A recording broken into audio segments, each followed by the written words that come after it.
आणि आता बातमी पार्थ पवारांची आहे। मंत्र्यांनी पक्षनिधीसाठी योगदान द्यावं अशी सूचना पार्थ पवारांनी केली आहे। पार्थ पवारांच्या या भूमिकेमुळे ज्येष्ठ मंत्री नाराज असल्याचीही चर्चा आहे। पक्षाची आर्थिक परिस्थिती चिंताजनक असून मंत्र्यांनी उदारपणे पक्षासाठी निधी द्यावा अशी सूचना पार्थ पवारांनी केल्याची माहिती सूत्रांनी दिली आहे। अधिकची माहिती आपण जाणून घेऊयात आमचे प्रतिनिधी योगेश मोरसे यांच्याकडून। योगेश, काय अधिकची माहिती आहे या संदर्भात?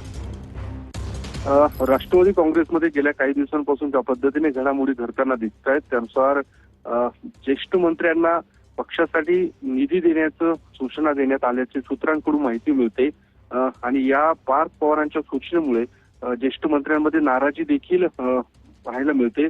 जे काही मंत्री आहेत त्यांनी पक्षासाठी निधी द्यावा, कारण पक्षाची जी काही परिस्थिती आहे ती सध्या व्यवस्थित नसल्यामुळे अशा पद्धतीचा निधी देण्याच्या सूचना आणि आदेश हे पक्षाकडून देण्यात आल्याचं समजतंय। मात्र या सगळ्या संदर्भात कुठेतरी हस्तक्षेप वाढतोय असं देखील ज्येष्ठ मंत्र्यांचं म्हणणं आहे आणि त्यामुळे कुठेतरी या सगळ्या मंत्र्यांकडून नाराजी देखील व्यक्त केली जात आहे। मात्र एकूण पक्षाची परिस्थिती पाहता अशा पद्धतीचा निधी देणं आवश्यक आहे अशा देखील पार्थ पवार यांच्याकडून काही सूचना देण्यात आल्याचं समजतंय। मात्र अद्यापर्यंत अशा पद्धतीचा निधी कुणी दिलेला नाहीये। मात्र या संदर्भात हालचाली देखील पक्षात सुरू झाल्याचं समजतंय। अगदी नक्कीच, धन्यवाद योगेश दिलेल्या या सविस्तर माहितीसाठी।